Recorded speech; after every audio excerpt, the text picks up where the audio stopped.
Salut les amis, j'espère que vous allez bien. Hier, on m'a envoyé une vidéo que j'ai vu passer après partout sur Internet. Et après l'avoir vue, je me suis dit que ça serait intéressant de pouvoir vous la traduire. C'est en fait une vidéo de CBS News, donc une chaîne nationale de TV américaine, qui interviewe l'avocat de Trump pour le procès pour l'impeachment au Sénat. Et c'est vraiment très intéressant de voir que la femme de chez CBS essaye de piéger l'avocat de Trump, qui ne tombe absolument pas dans le panneau, et qui met la vérité en avant sur les chaînes de télévision nationales, ce qui n'est pas très courant aux États-Unis, ou en tout cas pas sur cette chaîne-là. Donc j'espère que ça va vous plaire, je vous ai traduit tout ça, j'ai fait comme je pouvais parce qu'ils parlent souvent en même temps, et donc du coup, c'est pas évident de voir et de comprendre en même temps. Je vous ai mis, j'ai fait comme j'ai pu pour que ce soit le plus clair et le plus facile pour vous à pouvoir lire. Et du coup, il reste à voir ça, donc prenez soin de vous et bon visionnage. The entire team condemned and have repeatedly condemned the violence and law-breaking that occurred on January 6th in the strongest possible terms. We've advocated that everybody be found, punished to the maximum extent of the law. Yet the question before us is not whether there was a violent insurrection of the Capitol. On that point, everyone agrees. No matter how much truly horrifying footage we see of the conduct of the rioters and how much emotion has been injected into this trial, that does not change the fact that Mr. Trump is innocent of the charges against him. Joining me now is former President Trump's attorney, Michael van der Veen. Thank you, sir, for joining us. Let's get right into those words that we heard from Senate Minority Leader Mitch McConnell. He ended the trial with this passionate speech about President Trump's involvement in the insurrection. During it, he said that the former president is still liable for everything he did during his period in office. Are you expecting to face more charges against Mr. Trump in the near future, and do you anticipate being part of that defense? No, that's just political rhetoric, and I was hopeful that something would come out of this, that the political rhetoric would stop out of Washington, D.C., but I guess apparently it hasn't. Were you, though, surprised to hear those words coming from the leader of the Republican Party in the Senate? I'm not surprised to hear a politician say anything at all. No. Well, throughout the trial, you denied that Mr. Trump had a role in inciting the January 6th insurrection at the Capitol. You argued, first of all, that there was no insurrection, but during your closing arguments, you seemingly admitted that there was, in fact, an insurrection, using that word, saying that was not up for debate. What role did the former president play? You didn't understand the case. I used the word I'll give you the opportunity to clarify, sir. Sure. I used the word insurrection in my closing argument when quoting the charging documents. What happened at the Capitol on January 6th is absolutely horrific. But what happened at the Capitol during this trial was not too far away from that. The prosecutors in this case doctored evidence.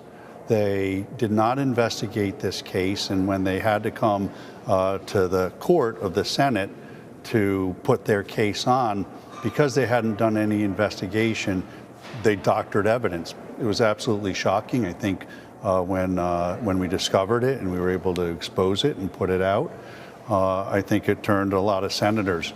The American people should not be putting up with this. They need to look at who these House managers were and look to see whether these are the folks they want representing them. It was shocking to me. Wouldn't have believed it. Let's follow up with a point that you're making right now about the House managers, as you say, doctoring evidence, and the argument. They didn't deny it. Viewers, they didn't deny it. I put it in front of them 3 times. To be clear for our viewers, what you're talking about now is a check mark. That's a verification on Twitter that did not exist on that particular tweet. A 2020 that should have actually read 2021, and the selective editing, you say, of the tapes. Is that the doctored evidence of what you're speaking? That's not enough for you? That's not enough for you? Wait, no, sir, no. I'm trying, Listen, I am not a juror in this trial. What I'm trying to be clear for our viewers is what you're referring to, because not everybody has been following. It's not okay not everybody, to doctor sir, a little bit of evidence. Respectfully. I have not said it is. I have not said it is okay. Ma'am, your question is I want to be clear for our viewers. Listen, what has to happen I want to be clear for our viewers about what exactly you're saying when you say doctored evidence. The media has to start telling the right story in this country. The media is trying to divide this country. You are bloodthirsty for ratings, and as such, you're asking questions now that are already set up with a fact pattern. I can't believe you would ask me a question indicating that it's all right just to doctor a little bit of evidence. There's more stuff that we uncovered that they doctored, to be frank with you, and perhaps that will come out one day. But we won this case, and I'm not a sore loser, but what happened, or a sore winner, I should say, but what should happen is somebody should look at the conduct of these House managers. It's unconscionable, aside from all of the due process violations that my client had. And the media should be looking at a square, straight way. A straight way. When I watch the news, I watch one station and it's raining. I watch another station at the same time and it's sunny. Your coverage is so slanted, it's got to stop. You guys have to stop and start reporting more like PBS does rather than a TV news show that doesn't have any journalistic integrity at all. What I'm telling you is that they doctored evidence. And I believe your question says, well, it's only a Twitter check and changing a year of a date here. They switched the date of a Twitter a year to try to connect it to this case. That's not a small thing, ma'am. The other thing they did is they put a check mark on something to make it look like it was a validated account when it wasn't. And when they were caught, they didn't say anything about it. They didn't even try to come up with an excuse about it. And that's not the way our prosecutors or our government officials should be conducting themselves. And the media shouldn't be letting them get away with it either. I'm tired of the biased media on both sides, left and right. What this country wants, what this country needs, is this country to come together, to take the left and the right and find a middle ground and start responsibly being our public officials, our elected officials. And one of the reasons why they do it is because of the media. Because the media wants to tell their narrative rather than just telling it like it is. And frankly, I'm tired of it. I'm not a media, I'm not in front of your cameras all the time, but what I've been subjected to this last week. I understand, and I've given you the opportunity. You don't want to hear the truth, yeah.